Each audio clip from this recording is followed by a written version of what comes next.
problem solve their problems. We don't always have to tell them what to do, but we help them to explore.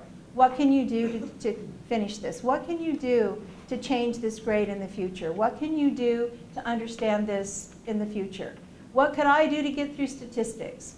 I got a really good tutor, half my age, because I was an older student, half my age, but he really instilled confidence in me that I could do it. Came to me, had his little flashcards, opened up his organized briefcase.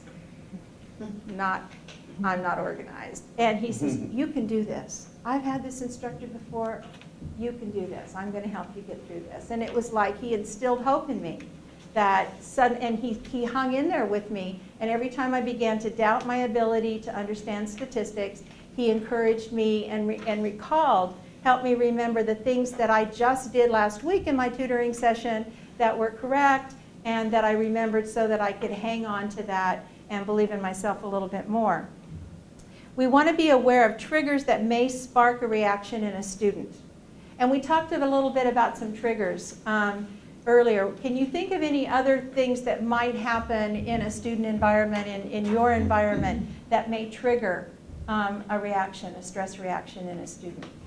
Enforcing rules. Enforcing rules. And does that mean you don't have any rules, or what does it mean? Well, there's ways, if you have, like, a student comes into the library with talking on a cell phone. Okay, you have to enforce the rule because there's other students around. But there's ways to approach the student that will make that a little bit easier to take than to just come down heavy with, that's not allowed in here. Okay, so what would be a way that you could handle a cell phone when it's a rule? What are some ways that you could approach? Well, first of all, inform the rules to the students Ahead of time? ahead of time, so they have an expectation, right? Mm-hmm. And then if they break the rule, then take some action. Okay. Uh-huh. I have a rule that the first time it's a warning, the second time you buy donuts for everybody in class. And actually, they start looking forward to it. It's true. And I have to say your students love you, and you do instill hope in your students. So. Thank you. And donuts. And donuts. Yeah. We have of course, some they gain diabetics. 10 pounds in your class, right? Huh? They gain 10 pounds in your class. Yeah. There'll be the leftovers. Yes. You and I have had this conversation. By the time they get to our doorway, they've been turfed 5 times to other buildings, and as an institution, Yeah. I feel really strongly that signage, there's no signage.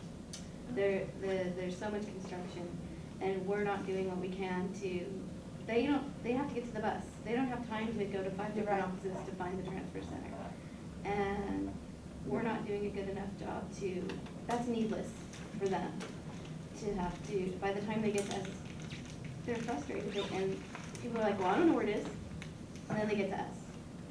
Yeah. Have you ever wandered around a place trying to find something, and you have an appointment time, and the sense of angst, panic, anxiety?